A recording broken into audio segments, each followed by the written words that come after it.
Hi everyone, welcome to MathSub. This is Renuka Mangla. Today our topic is how to check the given set is vector space or not. In this video we will discuss about some properties and shortcut tricks of a vector space. So now let us first discuss about the definition of vector subspace. Vector subspace definition is this: a non-empty subset W is said to be a vector space VF is if W is also a vector space over the field F, where same addition scalar multiplication apply for V. Means अगर हमारे पास V कोई vector space है over the field F, तो W उसका subspace कब बनेगा? जब क्या होगा, वेक्टर जो एडिशन है और मल्टीप्लिकेशन है वो W के लिए भी फॉलो होगा जो हमारे पास V के लिए। और हम शॉर्टली हम इसको क्या बोल सकते हैं? शॉर्टली देखिए, हम इसको क्या बोलते हैं? W हमारा कोई V का सब ग्रुप है, तो जो W है उसमें कौन कौन सी प्रॉपर्टी फुल होनी चाहिए? Alpha U plus beta V belong करना चाहिए W को। दैट मीन जो इन दोनों का एडिशन है वो किस में बिलोंग करना चाहिए? W में। और अल्फा और बीटा कहाँ से कंटेन होंगे? हमारे F से। और U और V कहाँ से होंगे? हमारे W से होंगे। मीन्स ये हमारे स्केलर है और ये हमारे वेक्टर है जो कि W से होंगे। और हमें अगर वेक्टर सबस्पेस शो करना है तो हमें डायरेक्टली क्या प्रूफ करना होगा कि alpha U plus beta V किस में बिलोंग कर जाए? W में। और हमारे पास एक रिजल्ट होता है जो एंटायर सबस्पेस है V, एंड जो हमारा जीरो है वो हमारे क्या होते हैं? ट्रिवियल सबस्पेस होते हैं V के। मतलब कभी भी पूरा की पूरा खुद सेट है जो कि वेक्टर स्पेस है V, वो और साथ में जो जीरो है वो दोनों हमेशा, मतलब V हमेशा सबस्पेस होगा V का, जीरो हमेशा सबस्पेस होगा V का। Means the entire space V and zero or trivial subgroup subspace of V। Means V और जीरो क्या है? हमारे सबस्पेस होंगे V के। देखिए, अब हमें क्या चेक करना होगा कि क्या ये हमारा सबस्पेस बन रहा है? तो हमें कौन सी कंडीशन फॉलो करनी होगी? Alpha U plus beta V किस में बिलोंग कर जाए? W में। ये हमारी क्या स्केलर क्वांटिटी और U और V क्या हमारी W का सेट होगा। मीन्स ये हमारी वेक्टर क्वांटिटी होगी। अब एक बात बताइए, या तो तुम इस तरीके से करोगे सॉल्व, या फिर हम कैसे करेंगे? इस तरीके से करेंगे। क्या है, एक तो जीरो जीरो कंटेन करना चाहिए W में। क्या मतलब जो भी क्वेश्चन आएगा उसमें यहाँ पे जीरो सेटिस्फाई करें तो आंसर क्या आ जाना चाहिए? जीरो आ जाना चाहिए। मीन्स जीरो पे हमेशा कंडीशन फॉलो होनी चाहिए। एक तो वो हमारा वेक्टर स्पेस बनाएगा। सेकंड कंडीशन क्या है? Alpha U plus beta V हमारा बिलोंग करना चाहिए W में। देखिए, अभी आपको कुछ भी समझ नहीं आएगा, एकदम थ्योरी है। अभी उससे पहले ना जब हम क्वेश्चन करेंगे तब आपको समझ आएगा। मैं पहले आपको ना कुछ शॉर्टकट ट्रिक्स बता देती हूँ जिनसे समझ जाएगा कि हाँ भाई कैसे करना है। ठीक है, पहले शॉर्टकट ट्रिक्स देख लेते हैं। देखिए क्या है हमारी शॉर्टकट ट्रिक्स में। जब भी क्वेश्चन आएगा या तो 2 मार्क्स में आता है, 5 मार्क्स में आएगा तो हमें कंप्लीटली करना होगा, बट हमें पता तो होना चाहिए कि क्या हमारा आंसर आने वाला है, कि वेक्टर सबस्पेस है या नहीं है। तो देखिए ये हमारे पास ट्रिक्स है। फर्स्ट ट्रिक में क्या है कि W1 अगर हमें क्या गिवन है? XYZ, मीन्स 3 डायमेंशनल गिवन है XYZ, और x ग्रेटर देन 0 हो या लेस देन 0 हो, ग्रेटर देन 0 हो, greater than 0, less than 0, less than हो या ग्रेटर हो, मीन्स इक्वल नहीं है, या तो ग्रेटर है या लेस है। तो ये क्या होगा हमारा? ये हमारा वेक्टर स्पेस नहीं होगा। ये हमारी शॉर्टकट ट्रिक है। अगर इस तरीके से होगा तो हमारा ये नहीं होगा वेक्टर सबस्पेस। नेक्स्ट देखिए, यहाँ पे क्या है? x plus y plus 3z, but यहाँ पे क्या है? ये तो नॉन जीरो नंबर है। जब यहाँ पे नॉन जीरो नंबर होगा मीन्स जीरो नहीं होगा, तो ये क्या नहीं होगा? वेक्टर स्पेस नहीं होगा। अब ऐसे ही नेक्स्ट देखिए, नेक्स्ट में क्या है? नेक्स्ट में हमें क्या गिवन है? एक्स वाई, या फिर यहाँ पे वाई स्क्वायर हो, एक्स स्क्वायर हो और 3z स्क्वायर, मीन्स लीनियर ना हो। पावर देखो इनकी क्या, 1 इसकी 1 इसकी 2 हो जाएगी, 1 इसकी है और 2 इसकी है, 2 इसकी पावर है। तो इसका मतलब ये हमारा क्या नहीं होगा? Vector space. वेक्टर स्पेस बनने के लिए क्या होना चाहिए? जैसे x plus y plus 3z था, इसके साथ में बस 0 आ जाता, राइट में हमारा क्या आ जाना चाहिए? 0। तो क्या बन जाएगा? हमारा वेक्टर स्पेस बन जाएगा। बट ये इसमें क्या वेक्टर स्पेस नहीं बनेगा। देखिए फॉर एग्जांपल मैं आपको बता दूं, अगर x प्लस वाई है, यहाँ पे लिख रहा है 3z, अगर ये इस तरीके से लिख रहा है तो x plus Y minus 3z हम लिख सकते हैं। तो ये क्या बनेगा? हमारा वेक्टर स्पेस। ठीक है, मतलब यहाँ पे जीरो होना चाहिए, राइट। यहाँ पे जीरो जीरो जीरो पुट करें, अगर मैं जीरो जीरो जीरो पुट करूँ तो यहाँ जीरो जीरो जीरो करने पे जीरो आ जाना चाहिए हमारा आंसर। या फिर देखिए x minus y is equal to 3, तो यहाँ पे तो 3 आ रहा है, यहाँ पे क्या होना चाहिए था, या तो z आता, क्या आता, या तो z आता, बट यहाँ पे 3 है, मतलब नॉन जीरो नंबर नहीं होना चाहिए। तो ये हमारा क्या नहीं है, वेक्टर स्पेस नहीं है, ये हमारा वेक्टर स्पेस है क्योंकि यहाँ पे जीरो बन रहा है। ठीक है, समझ गए, मतलब यहाँ पे नॉन जीरो नंबर होना चाहिए, या तो यहाँ पे z लिखा होता साथ में तो हमारा वेक्टर स्पेस होता है, यहाँ पे z था तो वेक्टर स्पेस था, यहाँ पे z नहीं है 3 के साथ, मतलब कि कांस्टेंट जो नंबर दिख रहा है तो वो क्या नहीं होगा, वेक्टर सबस्पेस नहीं होगा। नेक्स्ट में क्या है, x और y इन दोनों का मल्टीप्लाई, ये तो हमने यहाँ पे भी डिस्कस कर लिया, या फिर अपॉन में, तो भी अपॉन में जीरो तो भी क्या नहीं है, हमारा वेक्टर सबस्पेस नहीं है। x not equal to zero, y not equal to zero, z not equal to zero, means यहाँ पे नॉन जीरो नंबर है तो क्या नहीं होगा, वेक्टर स्पेस। यहाँ पे देखिए 3x minus y plus z is equal to zero, तो जीरो होते ही तो क्या हो गया, ये हमारा वेक्टर स्पेस। और पावर देखो 1 1 1, पावर भी 1 है और यहाँ पे राइट में भी जीरो है, तो क्या होगा, हमारा वेक्टर सबस्पेस होगा। कोई भी जो वेक्टर सबस्पेस होता है ना, वो पहले क्या होता है, खुद वेक्टर स्पेस होता है। देखिए नेक्स्ट, देखिए set of all polynomial whose constant term are non zero, ऐसी पॉलिनोमियल जिनकी कांस्टेंट टर्म नॉन जीरो है, मींस x प्लस के, मतलब जो कि नॉन जीरो, तो वो क्या नहीं होगा, वेक्टर सबस्पेस। जैसे मैंने अभी यहाँ पे राइट में बताया कि यहाँ पे राइट में नॉन जीरो नंबर नहीं होना चाहिए, जीरो नंबर होगा तो ये वेक्टर स्पेस होगा। और नेक्स्ट देख लेते हैं, सेट ऑफ ऑल, या तो लोअर ट्रायंगुलर हो या अपर ट्रायंगुलर हो, जैसे यहाँ पे नॉन जीरो, यहाँ पे नॉन जीरो, यहाँ पे नॉन जीरो नंबर्स हैं, ये जीरो जीरो जीरो बन रहे हैं, तो ये क्या होगा हमारा, ये जीरो है, अपर में या लोअर में कहीं भी जीरो है तो वेक्टर स्पेस होगा।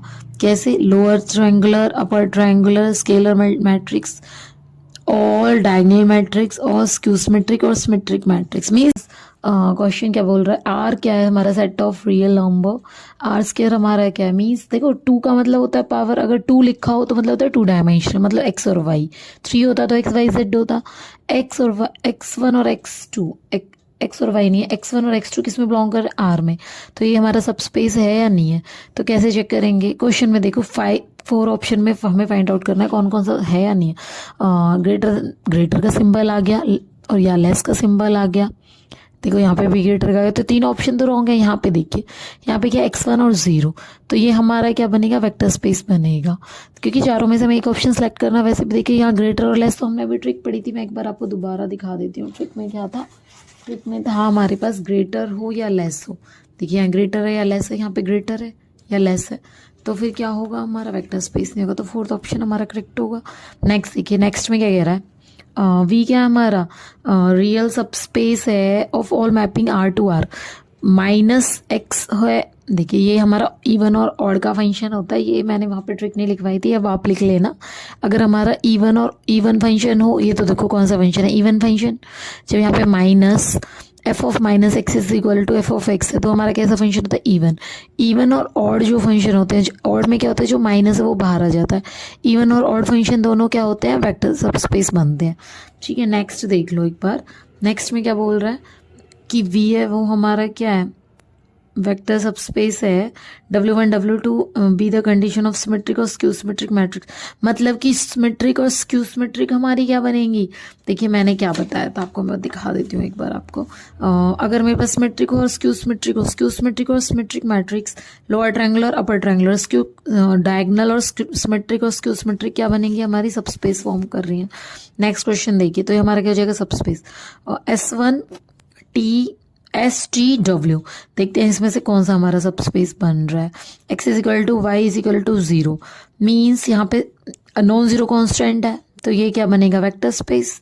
और टी में देखते हैं, टी में क्या है, यहाँ पे जो x है वो किसके इक्वल है, 0 के इक्वल, तो ये बनेगा हमारा वेक्टर स्पेस। w क्या बोल रहा है हमारा कि जो z है वो नॉन जीरो है, मीन्स ये हमारा क्या नहीं बनेगा, ये तो वेक्टर स्पेस बनेगा ही नहीं।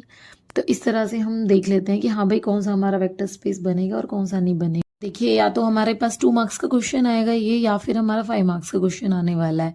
एक तो हमें ट्रिक पता होनी चाहिए कि हाँ भाई क्या हमारा सबस्पेस बनेगा और क्या हमारा नहीं बनेगा, कौन सा सबसेट।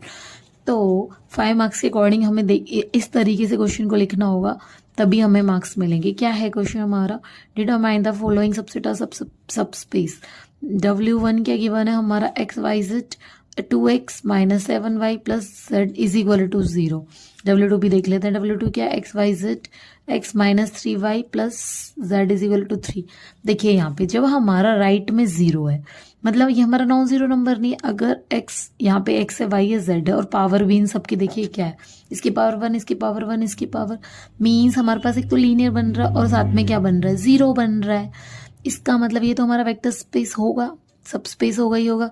क्यों होगा, क्योंकि यहाँ पे 0 है राइट में। यहाँ पे देखिए ये तो मेरा 3 है, ये तो नॉन जीरो नंबर है, 3 तो नॉन जीरो नंबर है ना, तो ये हमारा वेक्टर सबस्पेस नहीं होगा, ये सबस्पेस नहीं होगा और ये हमारा होगा सबस्पेस।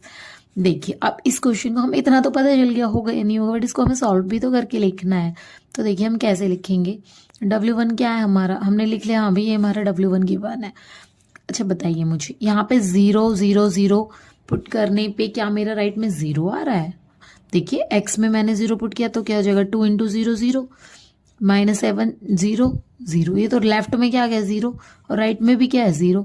इसका मतलब 0 इक्वल टू 0 सेटिस्फाई कर रहा है। इसका मतलब जो 0 0 0 है वो किस में बिलोंग कर गया, W1 में। मतलब कि जो W1 है वो हमारा क्या है, नॉन जीरो नंबर है। देखिए मैं आपको एक और बात नहीं बताई मैंने, अब बता दूं। मैंने फर्स्ट क्या बताया था आपको कि हमें कैसे चेक करना है। ये मेरे स्टेप्स थे, मेरे स्टेप्स क्या थे, एक तो 0 0 चेक कर लो और alpha u plus beta V belong कर, ये चेक कर लो कि ये बिलोंग कर रहा है या नहीं कर रहा है। एक तो 0 और एक ये वाली वैल्यू हमें चेक करनी है। तो वही 2 स्टेप हम यहाँ पे फॉलो करने वाले हैं। क्या चेक करना है, 0 0 हमने चेक कर लिया। अब हमें चेक क्या करना है, alpha u plus beta V. दोबारा देख लो यहाँ पे, alpha u plus beta V किस में बिलोंग करना चाहिए, W में बिलोंग करना चाहिए। देखिए हमने क्या लिया है, अल्फा और बीटा कैसे ले लिया हमने, क्योंकि हमें यहाँ पे फील्ड जो गिवन है वो R over the R given है, तो हमने R लिया है, मतलब रियल। U और V हमने क्या लिए हैं, W1 के लिए जो कि हमें गिवन है। मतलब जो U है वो हमारा क्या होगा, X1 Y1 Z1। देखिए कैसे हम कैसे लेते हैं, अगर U और V है W में बिलोंग कर रहे हैं। क्या बोला मैंने, दोबारा समझो, U और V किस में बिलोंग कर रहे हैं, W में। यहाँ पे हमारा W नहीं गिवन, यहाँ पे W1 गिवन है, तो हमने क्या लिया, W1 में बिलोंग कर रहे हैं। तो जो U है, देखिए इसे कैसे हम इमेजिन करते हैं, जो U है और V है उनकी देखने में शक्ल देखिए बिल्कुल ऐसी होगी जो यहाँ के एलिमेंट्स हैं। यहाँ पे देखो 1 2 3 डायमेंशनल है, तो यहाँ पे भी कितने होंगे, 1 2 3 X1 Y1 Z1। ठीक है, ये क्या होंगे, X1 Y1 Z1। मतलब जो यहाँ लिखा है ना बिल्कुल एज इट इज उसी तरीके से हमें लिखना है। ये किसमें बिलोंग कर रहा है, W1 में। V भी हमने किसका लिया है, W1 का। तो इसका मतलब जो V है वो भी क्या हो जाएगा, इसी के जैसा बनेगा, X2 Y2 Z2 X2 Y2 Z2 किस में बिलोंग कर गया हमारा, V1 में। देखिए एक बात बताइए, अभी हमें पता है कि XYZ है, ये जो XYZ है ये W1 में बिलोंग कर रहे हैं, हमें पता है बहुत अच्छे से। तो यहाँ पे जब हम X Y Z को जब पुट कर रहे हैं तो क्या आ रहा है राइट में हमारा 0। तो इसका मतलब जब मैंने XYZ लिए W1 के, जैसे ये XYZ W1 के हैं, तो यहाँ पे XYZ पुट करने पे 0 मिल रहा है। ऐसी XYZ X1 Y1 Z1 किसके, W1 के। तो X1 Y1 Z1 पुट करने पे क्या मिलना चाहिए, हमें 0 मिलना चाहिए। और X2 Y2 Z2 पे भी हमें क्या मिलना चाहिए, 0 मिलना चाहिए। तो ये वाली हमारी कंडीशन यहाँ से आई है कि मेरा U और V इसमें बिलोंग कर रहा है W1 में, तो ये 0 हो जाएंगी। ये वाली value, these both value are 0। अब मुझे बताइए हमें क्या कंडीशन प्रूव करनी थी, alpha u plus beta V. हमारी मेन काम क्या है कि इन्हें हमें W में बिलोंग कराना है। या W लिखा होगा तो W बोलेंगे, W1 लिखा होगा तो W1 बोलेंगे। Means alpha u plus beta V को हमें W1 में बिलोंग कराना है। देखिए एक बात बताओ, हमें पता है कि ये मेरा U है और ये मेरा क्या V है, तो U के प्लेस पे U की वैल्यू पुट कर दें, V के प्लेस पे V की वैल्यू पुट कर दी। तो देखिए यहाँ पे ये किसका सिंबल है, ये कोऑर्डिनेट्स है हमारे, ये कोऑर्डिनेट्स है और ये हमारा मल्टीप्लाई होता है, तो इसकी मल्टीप्लाई कर देते हैं। Alpha X1 alpha Y1 alpha Z1 beta X2 beta Y2 beta Z2। इसके बाद आप मुझे बताइए ये किसका सिंबल है, प्लस, और ये हमारे क्या ऑर्डर्ड पेयर में है। ऑर्डर्ड पेयर में जैसे मैट्रिक्स में और एलिमेंट्स कॉरस्पॉन्डिंग ऐड होता है, ऐसे ही इसमें क्या होगा, फर्स्ट को फर्स्ट के साथ ऐड करेंगे, सेकंड को सेकंड के साथ ऐड करेंगे, थर्ड को थर्ड के साथ ऐड करेंगे। ऑर्डर्ड पेयर के अकॉर्डिंग हमें ऐड करना। देखिए यहाँ पे अल्फा x1 हो गया प्लस बीटा x2 हो गया, अल्फा y1 हो गया प्लस बीटा y2 हो गया, अल्फा z1 हो गया प्लस बीटा z2 हो गया। तो हमारी जो वैल्यू है वो क्या आई है, alpha u plus beta v क्या आई है, ये हमारी ये वाली वैल्यू निकल के आई है। अब एक बात बताओ, ये तो मेरी वैल्यू है, जैसे मेरे पास x1 y1 z1 थे W1 के अंदर, तो इसमें सेटिस्फाई करना ज़रूरी था। सेम इसी वे में मुझे क्या शो करना है कि ये वाली जो वैल्यू है ना, ये एक x1, देखिए जैसे यहाँ पे x1 है तो ये एक x1 का काम करे, मतलब जो ये मेरा x1 है ये एक x1 का काम करे, तभी तो मैं कहूँगी कि ये वैल्यू इसमें सेटिस्फाई हो गई W1 में। तो देखिए कैसे हम करेंगे, मैं एक बार पूरा बता दूँ तब आप अच्छे से ज़्यादा कर पाओगे। देखिए क्या करना है मुझे, जो ये वाली वैल्यू है, ये जो निकल के आई है, इसके जो कोऑर्डिनेट्स निकल के आए हैं, इसको सपोज करूँगी मैं x1, इसको सपोज करूँगी मैं x2, और x1 y1 z1, x1 y1 z1 की तरह हम इन्हें यहाँ पे पुट करेंगे। देखिए यहाँ पे क्या हो गया, यहाँ पे देखिए पहले क्वेश्चन में 2x था तो 2 के साथ मल्टीप्लाई कर दी मैंने इस वाले x की, इसको मैंने x कंसिडर कर लिया। यहाँ पे क्या था -7y, तो -7 इंटू में y यहाँ पे आ गया, प्लस यहाँ पे क्या है, कोई कांस्टेंट तो है नहीं, इसके साथ मल्टीपल में ओनली z है, तो z के प्लेस में मैंने ये वैल्यू पुट कर दी। अब एक बात बताइए, हमें ये पता है कि यहाँ पे मल्टीप्लाई का सिंबल है, मतलब इसको ब्रैकेट को खोलेंगे, मल्टीप्लाई करके ही तो खोलेंगे, तो मल्टीप्लाई करके हमने ओपन किया। यहाँ पे देखिए वहाँ पे -7 है तो यहाँ माइनस हो गया, यहाँ प्लस प्लस ये हो गया। अब हमें क्या करना है, जो मैंने रेड पेन से लिखा है उसमें क्या है, क्या सिमिलरिटी है देखो सब में, जहाँ x1 y1 z1 वो मैंने अलग कर लिए, x2 y2 और z2 ब्लैक से जो लिखा वो मैंने अलग कर लिए। तो यहाँ पे क्या कॉमन आ रहा है मेरा, अल्फा, ठीक है, अल्फा कॉमन आ रहा है x1 y1 z1 वाले में से। देखिए यहाँ पे अल्फा, यहाँ पे अल्फा, यहाँ पे अल्फा, प्लस अब देखिए यहाँ पे बी है, यहाँ पे बीटा, यहाँ पे बीटा और यहाँ पे बीटा, तीनों में से कॉमन आ जाएगा। तो क्या बच रहा है मेरे पास ये रिमेनिंग है alpha this value plus beta this value. अब एक बात बताइए, यहाँ पे देखते हैं हम, जब मेरा u इसमें बिलोंग कर रहा था तो मेरी इसकी वैल्यू क्या थी, मेरी ये वैल्यू ये थी कि 0 है, तो यहाँ और ये भी वैल्यू 0 थी, तो ये सेम वैल्यू है ना, x1 y1 z1, x1 y1 z1 क्या आ गया 0, x2 y2 z2 क्या आ गया हमारा 0। तो इसका मतलब ये वाली सारी कंप्लीटली वैल्यू मेरी क्या आ गई है, 0 आ गई है। तो 0 जब आ गया राइट में, तो यहाँ जब राइट में 0 आया था तो x1 y1 z1 बिलोंग कर रहे थे ना, अब यहाँ पे मेरा क्या आ गया 0 आ गया। तो ये वाली जो वैल्यू है, ये सारी की सारी किस में बिलोंग करेंगी, 1 2 3, मतलब x y z की तरह जो वर्क कर रही थी वो सारी की सारी वैल्यू किस में बिलोंग कर जाएंगी, W1 में कंटेन करेंगे। अब ये सारी वैल्यू किस में बिलोंग कर गई, W1 में।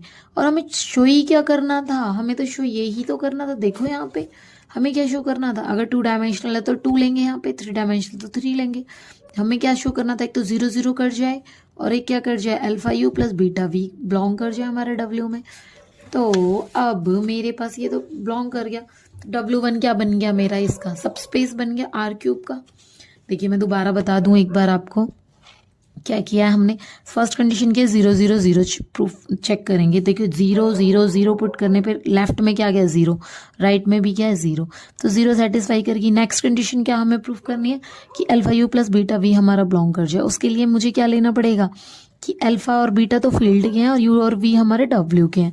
यहाँ पे W1 है तो u और v हमारा क्या x1 y1 z1 x2 y2 z2। जब ये W के हैं तो इनकी शक्ल सेम इसकी जैसी शक्ल बनेगी ना।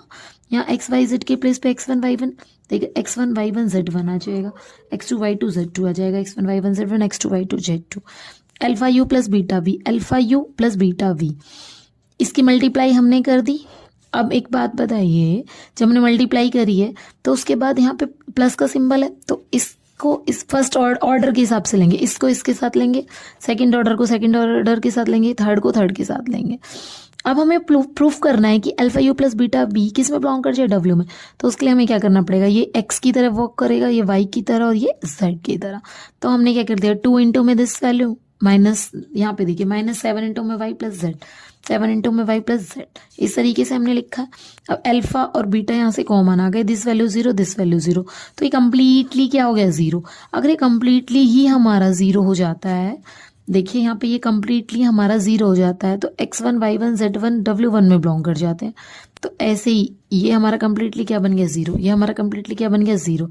तो जो ये वाली वैल्यू है, ये वाली सारी की सारी वैल्यू है 0 0 0 बनने पे, ये सारी की सारी this value this value this value, ये क्या बन जाएगी हमारी, ये सारी की सारी W1 में बिलोंग कर जाएंगी। तो ये क्या बन जाएगा हमारा, W1 में बिलोंग कर जाएगा, तो ये क्या बन जाएगा हमारा सब स्पेस बन जाएगा ओवर द R3। आप इसका स्क्रीनशॉट ले लो और इस क्वेश्चन को खुद से करके देखना, बहुत कॉन्फिडेंस आएगा, क्योंकि जो लीनियर ट्रांसफॉर्मेशन है उनके क्वेश्चंस में भी जो 2 प्रॉपर्टी हैं वो भी हमें इसी तरीके से शो करनी है। तो बहुत अच्छे से इस क्वेश्चन को कर लेना। 100% पेपर में इनमें से क्वेश्चन आता ही है, या तो लीनियर सबस्पेस का या तो वेक्टर सबस्पेस का पूछेंगे, या फिर लीनियर ट्रांसफॉर्मेशन का क्वेश्चन पूछ लेंगे। नेक्स्ट देखिए, नेक्स्ट क्वेश्चन में क्या है, यहाँ पे हमारा क्या नॉन जीरो है। अच्छा एक बात बताइए, नॉन जीरो होने पे मुझे पता है कि भाई वेक्टर स्पेस सबस्पेस तो बिल्कुल भी नहीं बनना, वेक्टर सबस्पेस नहीं बनना, इवन वेक्टर स्पेस ही नहीं बनता जब हमारे साइड में राइट में 3 होता है, मतलब नॉन जीरो होता है, तो वेक्टर स्पेस ही नहीं बनता। सब स्पेस तो तब बनेगा जब वेक्टर स्पेस होगा। देखिए हम क्या करते हैं, एक बार में हम इसको शो कर देंगे। बताइए फर्स्ट प्रॉपर्टी क्या है, हम लिखते हैं क्लियरली, हम ये वर्ड लिखते हैं क्लियरली, जो 0 0 0 है, क्योंकि ओवर द R³ है ना, तो 3 डायमेंशनल होगा। 1 2 3 3 टाइम हमने लिखा है, यहाँ पे लिखो 0 -3 इंटू में 0 प्लस 0, मतलब देखो यहाँ पे 0 0 0, ये लेफ्ट हैंड साइड में क्या बन गया, लेफ्ट हैंड साइड में तो 0 बन गया, और राइट हैंड साइड में क्या गिवन है, ये तो 3 गिवन है। तो left hand side is not equal to right hand side, therefore हमारा क्या नहीं बनेगा, वेक्टर सबस्पेस नहीं बनेगा। समझ गए। तो हमें इस तरीके से इन क्वेश्चंस को करना है, इन्हें 2 बार करोगे खुद से तो आप पेपर में इस क्वेश्चन को अच्छे से अटेम्प्ट भी कर पाओगे। हमसे क्या कह रहा है, देखिए इस क्वेश्चन में ना, जैसे हमारे पास पहले क्या था, A1 A2, यहाँ पे राइट हैंड साइड में 0 गिवन था। इस क्वेश्चन में देखिए पैटर्न थोड़ा अलग है, इसमें क्या ऑर्डर्ड पेयर में ही क्वेश्चन गिवन है। A1 A2 तो किस में बिलोंग कर रहे हैं, R में। तो यहाँ पे A1 A2 जैसे इस टाइप से हमें गिवन है, जैसे उसमें तो क्या था, राइट हैंड साइड में 0 था, यहाँ पे क्या ऑर्डर्ड पेयर में A, 0, A belongs to R। और पहले हमें W1 चेक करना है कि सब स्पेस बन रहा है, फिर W2 चेक करना है कि ये हमारा सब स्पेस बन रहा है, और W3 हमें चेक करना है। देखिए फर्स्ट हम W1 कर लेते हैं, सेकंड भी हमारा सेम डिक्टो वैसे ही है, और जो W3 है इस टाइप का क्वेश्चन तो हमने अभी किया ही है, जिसमें राइट हैंड साइड में 0 बन रहा था। देखिए यहाँ पे A और 0 लेना है हमें, W1 हमने क्या लिखा, जो हमें गिवन है वो लिख दिया। अच्छा एक बात बताइए, यहाँ पे हमें क्लियरली मैंने 0 0 क्यों लिखा था, देखिए यहाँ पे 0 0 1 1 0 ये सारी चीज़ें तो बिलोंग करेंगी, 1 0 2 0 3 0, तो इसमें ये लाइन लिखने की कोई रिक्वायरमेंट नहीं है। बस हमें क्या करना है, ओनली एक कंडीशन को चेक करना है, alpha u plus beta V, यही हमारी सफिशिएंट कंडीशन होगी। Alpha u plus beta V किस में बिलोंग कर जाए, W1 में। तो हम कैसे शो करते हैं, alpha u plus beta V हमने लिया, u क्या है हमारा, अभी जैसे मैंने पहले बताया था x1 x2 था, यहाँ वहाँ पे xyz था, यहाँ पे क्या है a है, तो a1 ले लिया, ऐसे ही v क्या ले लिया, a2 ले लिया, a1 0 a2 0। तो हम क्या करेंगे, alpha u plus beta V में अल्फा यू की वैल्यू पुट करी, बीटा वी की वैल्यू पुट करी। उसके बाद हम क्या करेंगे, u और v की वैल्यू पुट करने के बाद देखिए यहाँ पे क्या है, मल्टीप्लाई है करेंगे एंड देन प्लस करेंगे। देखिए यहाँ पे alpha A1 plus beta A2। अब नेक्स्ट ऑर्डर्ड पेयर की करेंगे, अल्फा 0 0 प्लस बीटा 0 0, तो ये हमारे पास आ गया। अब एक बात बताइए, हमें क्या देखना होता है कि इसकी जो शक्ल है देखने में, जो ये हमारा u है जो कि हमारे W1 में बिलोंग कर रहा था, A1 और वहाँ पे क्या है दूसरा एलिमेंट 0, मतलब ऑर्डर्ड पेयर के हिसाब से फर्स्ट क्या है हमारा ये वाली वैल्यू, और सेकेंडली क्या हो जाए, अगर 0 हो जाए तो किस में बिलोंग कर रहा है, W1 में। तो ये हमारा डिक्टो ऐसा ही है ना, तो ये हमारा किस में बिलोंग कर जाएगा, W में। यहाँ पे जो W1 लिखा होगा तो हम यहाँ पे W1 लिखेंगे, या W2 लिखा होगा, देखिए यहाँ पे W1 लिखना होगा हमें। तो ये हमारा किस में बिलोंग कर गया, alpha u plus beta V किस में बिलोंग कर गया, मीन्स W1 में। तो W1 क्या हो गया, हमारा सब स्पेस हो गया। इसी तरीके से आप नेक्स्ट क्वेश्चन भी खुद से कर सकते हो, और इस टाइप का मैंने पहले करा ही दिया था। तो इन क्वेश्चंस में कुछ भी नहीं है, बहुत ईजी है, बस एक बार रिक्वायरमेंट है आपको इन्हें करके देखने की, और अपने हाथ से इन्हें पेन पेपर में खुद पे से करके देखोगे ना तो कॉन्फिडेंस आएगा। इतना ज़्यादा